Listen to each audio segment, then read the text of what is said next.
Cowboy rescued a starving Apache child. At dawn, 200 warriors surrounded his ranch. 200 painted Apache warriors would stand outside Logan Barrett's barn by dawn, poised as silent as tombstones. But at this burning hour of late afternoon, Logan knew nothing of that future storm.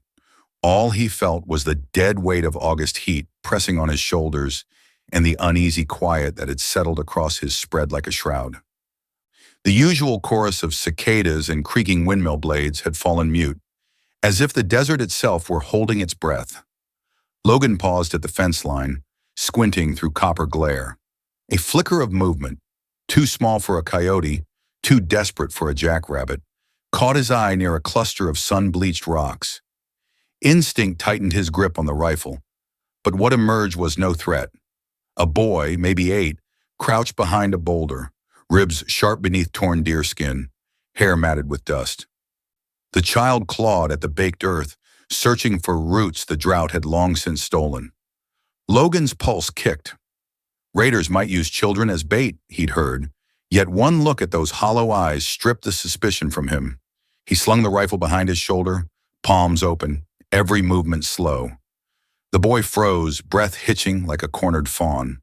Logan reached into his vest and drew out the thick heel of bread he'd saved for noon, set it on the nearest rock, then stepped back a full pace. For a heartbeat, nothing moved. Then the boy pounced.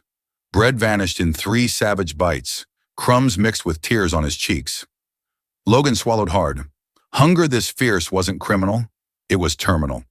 He pointed toward the distant outline of his cabin, traced a circle over his stomach, and waited. The boy hesitated, legs trembling, but when he tried to stand, he favored his left side. Across his back, angry welts, fresh, raw, deliberate, peeked through the ragged shirt. Logan's jaw locked. Someone had whipped this child and turned him loose to die. Wordlessly, he offered his hand. After a long, brittle pause, the boy took it. Inside the one-room cabin, dusk pooled in corners. Logan ladled beans into a tin plate, slid cornbread beside it. The boy's hands shook so badly the fork clattered on the floorboards. So Logan sat across the room, neither crowding nor staring. He listened to each frantic bite until the scrape of tin fell silent. When the boy's eyelids drooped, Logan spread a wool blanket near the hearth. The child eased onto it, exhaustion outracing fear.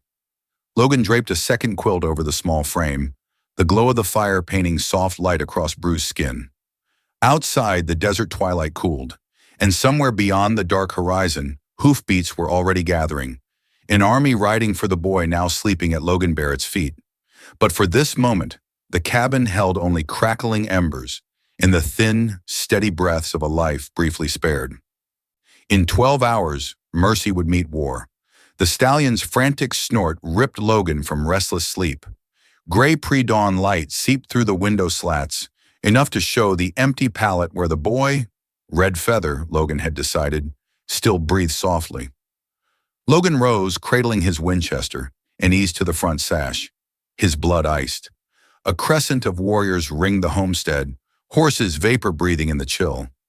200, maybe more, faces painted obsidian and vermilion, bodies motionless as carved stone. No war cries, no taunts, only the hush of waiting death. Logan counted reflexively, 12 rounds in the rifle, 6 in the Colt. Useless. He glanced at the boy. Red Feather's eyes were open, wide and terrified. The child crawled to the window, then recoiled, clutching Logan's leg as if it were the last branch above a flood. Hooves crunched frost. One rider detached from the line, pacing forward with the slow certainty of a hunting cat. Chief Ironhawk, silvered braids, weather-cut scars, and in his right hand a whip dark with old blood, the same cruel plat that had branded the boy's back. Logan stepped onto the porch before thought could stop him, rifle lowered but ready, every heartbeat loud in his ears. Ironhawk halted 20 feet away. Behind him, the semicircle held like a drawn bow. Chief Ironhawk, white man, you shelter what is Apache. Return him, and sunrise will not stain this sand with your blood. The English was rough yet unmistakably regal. Logan's throat felt carved from dust. Logan. He was starving. I gave him bread. That's all. A murmured ripple passed through the riders. Disbelief, perhaps respect. Ironhawk's gaze flicked toward the cabin. Ironhawk. The boy is Red Feather, son of my fallen brother. He stole sacred corn from winter stores. Law older than mountains demanded the whip. He fled, shaming us. Red Feather stepped outside, small shoulders trembling. On seeing the whip, he sagged against Logan, whimpering. The chief's face did not soften. Logan felt anger surge. Punishment shouldn't break a child, he said, each word measured but iron inside. A few warriors shifted. Bowstrings whispered. Logan forced his hands to remain open. Ironhawk dismounted, boots sinking in red dirt. Lines of fatigue and something deeper, sorrow, creased his face. Ironhawk. What would you, a lone rancher, teach an Apache heir about consequences? Logan met the elder's eyes. That hunger can drive even a future chief to desperation, and that mercy can forge stronger leaders than fear. Silence stretched. Cicadas dared buzz again. Finally, Ironhawk raised the whip, then let it drop to the ground between them like a shed serpent. Ironhawk, one moon. The boy stays. He learns your ways of survival and kindness. Then he returns to face counsel. You will speak for him. If harm comes to him, my warriors return, and no walls nor prayers will save you. Logan nodded, relief and dread colliding. The chief remounted. The Apache line parted, then wheeled away, thunder fading into dawn's pale fire. Only when the dust settled did Logan realize his hands were shaking. Red Feather slipped his tiny fingers into Logan's calloused palm. A single month, Logan thought, staring at the fallen whip. 30 nights to turn terror into wisdom, before judgment rode back beneath the desert moon. The sun wheeled through 23 scorch and starlit cycles before trouble returned to Barrett Ranch. But those days changed Logan in ways 40 winters of frontier hardship never had. Each dawn he found Red Feather already awake, crouched at the doorframe like a sentry who did not trust peace. Together they hauled water, mended fence, doctored calves. Logan demonstrated saddle knots and rifle maintenance. The boy, in turn, taught him Apache tracking signs, tiny stone stacks that foretold wind shifts, hoof patterns read like scripture. English words lodged quickly on the child's tongue. Fire, cattle, sky, thank you. At night, Logan read aloud from a weather-worn Bible, not for sermon, but cadence. Red Feather repeated phrases, shaping vowels carefully.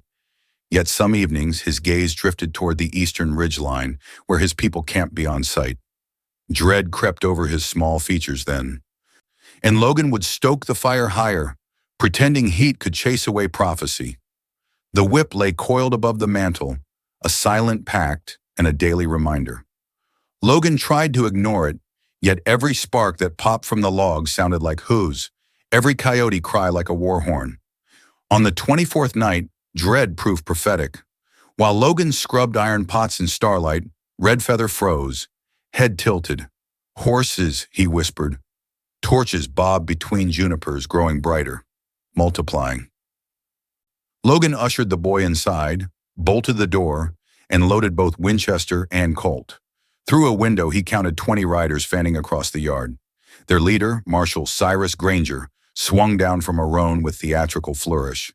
Broad brim hat, tin star glinting, eyes sharp with self-righteous hunger. Granger, voice booming. Barrett, we know that Apache whelp's in there. Hand him over, and no shame will come to you.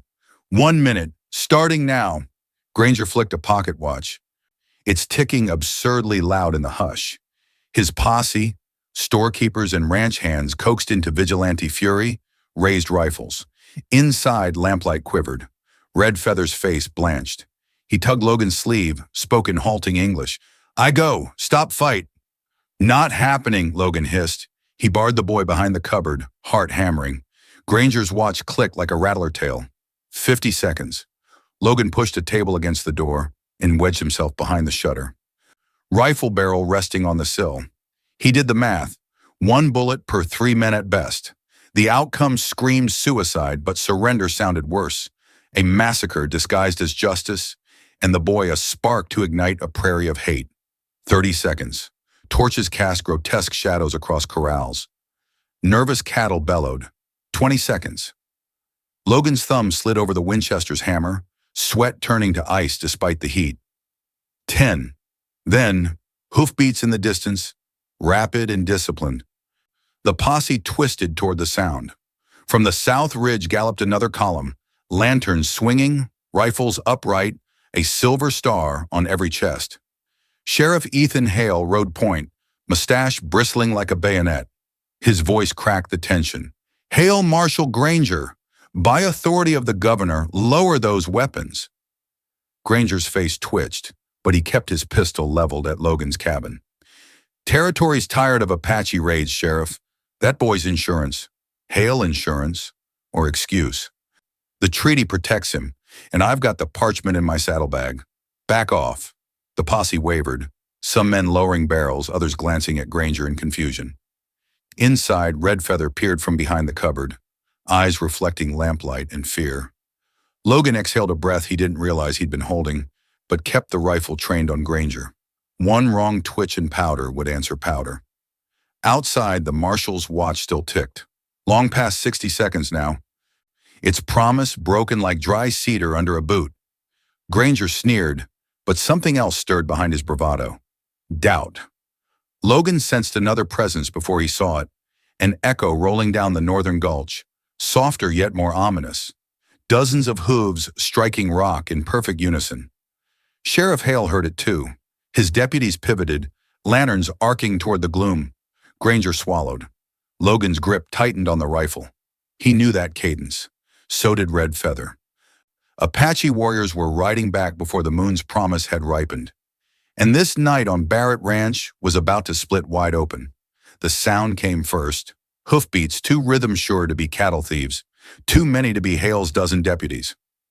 Logan's breath hitched as he caught the glint of moonlight on feathered lances cresting the northern rise. Apache silhouettes flowed into the yard like dark water, 40, 50, more, filling the gaps between Granger's torches and Hale's lanterns until the ranch was ringed by a perfect circle of armed men, all facing inward at one terrified cabin. Logan's knuckles whitened around the Winchester. The slightest spark, one nervous trigger finger, could ignite 2 nations' worth of powder. Chief Iron Hawk rode forward, horse blowing steam against the cool night. The chief's gaze swept the posse, the deputies, and finally settled on Granger's watch, still ticking useless seconds. He dismounted without haste, boots crunching frost-brittle grass. Iron Hawk, voice calm, deadly. "White men quarrel over a boy while our treaties grow thin as smoke. Perhaps Apache justice should decide all their fates tonight." Granger puffed his chest. "Your people raided a freight wagon last month. That makes the kid contraband." He cocked his revolver, barrel wavering toward Logan's door. A whisper sluiced through the mounted Apache ranks, dozens of bowstrings drawing in unison. The hiss of stretched sinew felt to Logan like a blade laid against his skin. Sheriff Hale nudged his horse between Granger and the chief. "Cyrus, drop it. Governor's orders. The lad remains under protection. Back away before you drown yourself in your own spit." Granger's face twitched, but he barked at his men. "Hold line!" The posse hesitated. Many stared at the arrowheads reflecting torchlight inches from their hearts. Inside, Redfeather edged from the cupboard. Fear shivered across his face. Then something steadier took hold. Determination. He tugged Logan's sleeve. "Must speak."